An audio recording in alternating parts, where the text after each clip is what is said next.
moja katika amali ambayo kwamba itakufaa kaburini ni kama alivyosema Mtume sallallahu alaihi wasallam alipotuhusia tusome sana aya 30. Sura ina aya 30, asema ni yenye kushufaia na adhabu ya kaburi, nao ni tabaraka alladhi biyadihi almulku. Kithirisha kila siku, usikose kusoma. Ndio kaona wazee watu kila siku walikuwa ni uradi husoma, ikiwa ni asubuhi au ni alasiri au ni usiku, idha hawakosi kusoma tabaraka alladhi biyadihi almulku wa huwa ala kulli shay'in qadir.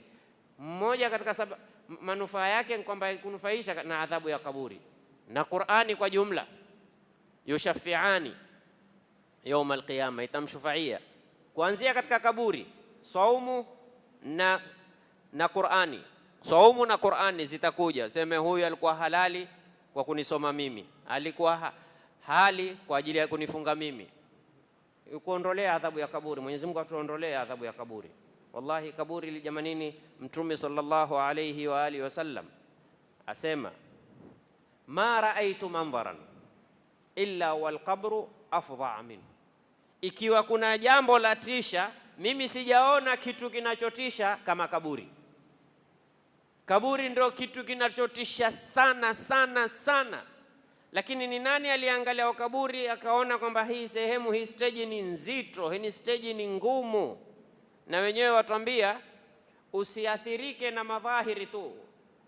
Fahuduul makabiri la yani anna kullu man fil makabiri fi naimin. Usione kwamba ukienda makaburini pale ukaona shwari, ukaona watu wote wako peponi. La, kuna watu pale sasa hupiga mayowe, jamanini musitete, wallahi mimi huku sina raha kwa utesi, nimeondoka, mmeteta na huyu, mmeteta na huyu, mmeteta na huyu.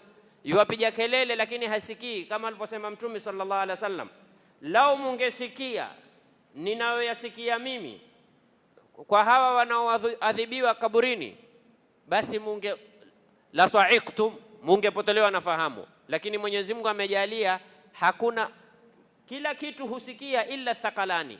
Binadamu na majini hawasikii ile adhabu ya kaburi. Na alipita kwa watu wawili akawaambia Mtume sallallahu alaihi wasallam, innahuma yu'adhabani wama yu'adhabani bikabirin, wa hawa wawili huadhibiwa. Akaonesha makaburi, aswa muona haya, hawa wawili huadhibiwa, na hawaadhibiwi kwa jambo lilikuwa ni kubwa, hawawezi kuliacha. Wao walikinona na jambo dogo tu. Amma ahaduhuma fakana yamshi bin namima, mmoja wao alikuwa kazi yake apenda, umesikia fulani amesema kadha kadha, umesikia fulani wasema kadha kadha kadha, umemsikia fulani. Kazi yake yeye yanumu, yani hugurisha maneno biqasdi aliftitan, hugurisha maneno kwa huyu, akamwambia fulani umemsikia amekwambia kadha, fulani umemsikia amekwambia kadha, fulani amemsikia amekwambia kadha, akatia fitna baina ya watu. Hatari sana. Mtume hakuoneshwa adhabu ya mwenye kuzini kaburini, alioneshwa adhabu ya mwenye kufitinisha watu.